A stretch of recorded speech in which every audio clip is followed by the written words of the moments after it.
Hi everyone and welcome back. We're actually going to do 3.6 day 2. Sorry, I don't want the screen full yet. It starts over every time. There we go. So we're doing 3.6 day 2, and I think I have it to where I can do all of it in one big part. So it won't have to maybe be broken up in 15-minute sections, but you know, if it gets to be where your brain has shut off and you have muted me or zoned me out, just pause the video, take a walk, get a water break, whatever you need to do, come back, make sure you're really paying attention. This is stuff that's actually relevant to real life, like I said in part 1 or day 1. So, and we're using kind of the same formula, we're just finding different things, solving for different variables.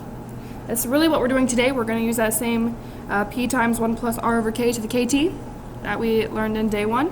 And we're just going to keep using it and keep using it and keep using it because it is something that we are going to have to memorize. That will make you memorize for your test. So, with that being said, if you remember, it is p times 1 plus r over k to the kt. If you remember, the present value and the future value had that in it. The only one that's really kind of different that you can't use this basic formula in is the PERT. Remember PERT plus the shampoo?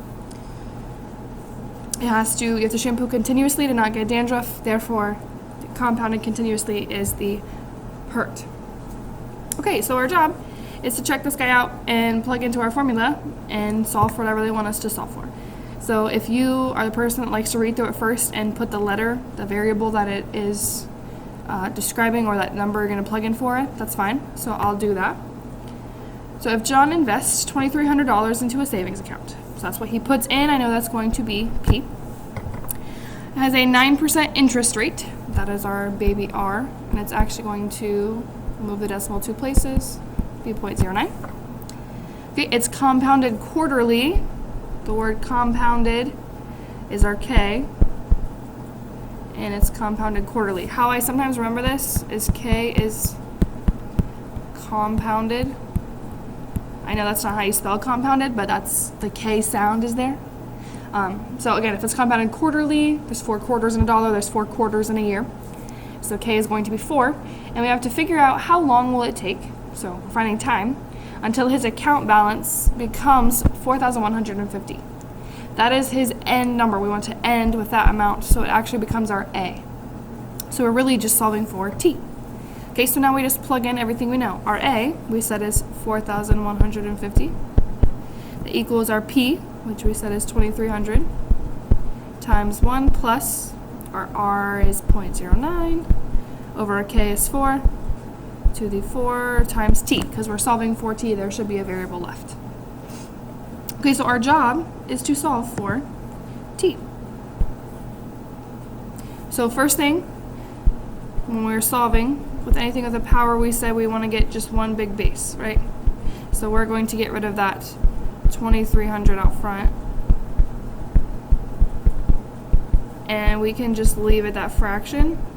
I would again encourage not to premature round. If you premature round, I would keep like 6 or 7 decimal places, because if you only leave 2 or 3, your number's going to be off from mine, and I originally just count it wrong, being like, oh, you're off by a lot.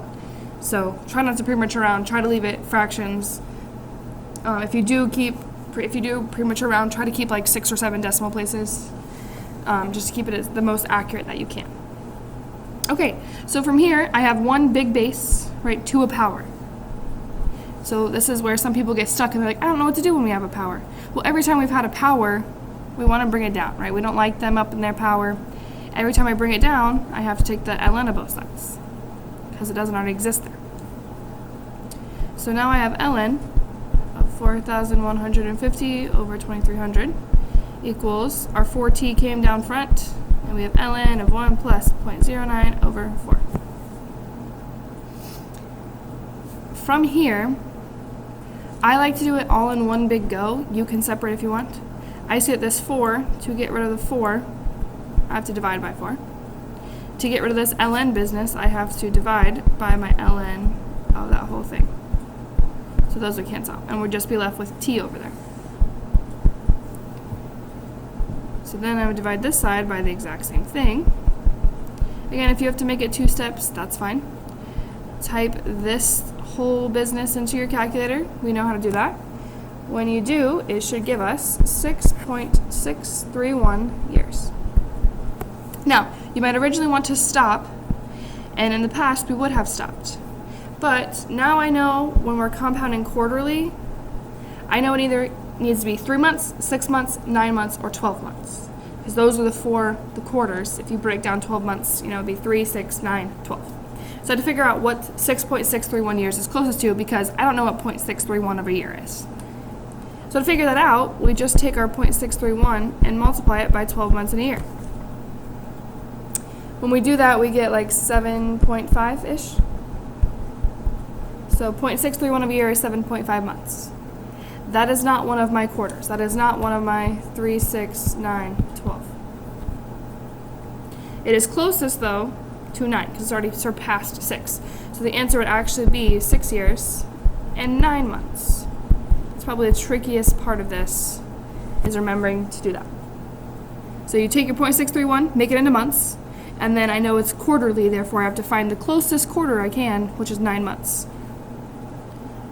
Because you have to figure out how long it would take his account to get to that balance. So after 6 months, it would not quite be at 4,150. It wouldn't quite be there. So you'd have to wait until the next quarter ends at 9 months, then it would hit that. Because it doesn't compound at randomly 7.5 months, right? At 3, 6, 9, 12. That's why you have to wait for 9 months. Because it is compounded quarterly. Okay, let's move on. Maybe. There we go. Alright, so we have to figure out what interest rate, so we are solving for our compounded daily, which I already told us that's 365 days a year, so our K is 365, big number for K, is required for a $22,000 investment. That's what we started with. And it wants to grow to $36,500. That's what we want to end with in 5 years. So T. So again, I like to put my letters there. You don't have to. We have our basic formula, which you will have to memorize. And let's plug in what we know. We know A is 36,500. I know P is 22,000. And we have 1 plus our rate. We don't know. That's what we're solving for. Our K is 365, and then 365 times T, which was 5. So it looks like, after plugging everything in, we're solving for R. So if all else fails, plug in what you know. You know the equation. You're going to know that formula because you're going to memorize it. I know you are. And then you can just plug in what you know. And then from here, we have to solve for R. So first thing, I know I would divide by 22,000. You should get that step every time. Know that you have to do that. Even if you get stuck after that, do what you know to get partial. 365 times 5 is 1,825. Again, you can leave this fraction. If you do try to premature round, please do it like 7 or 8 decimals, very specifically. Okay, this is where you might think it's confusing. If you have like x squared equals 36, to solve for x, you take the square root, right? If you have x cubed equals 27, you would take the cube root, the third root, right? If I have the 1,825 power, you can take the 1,825th root.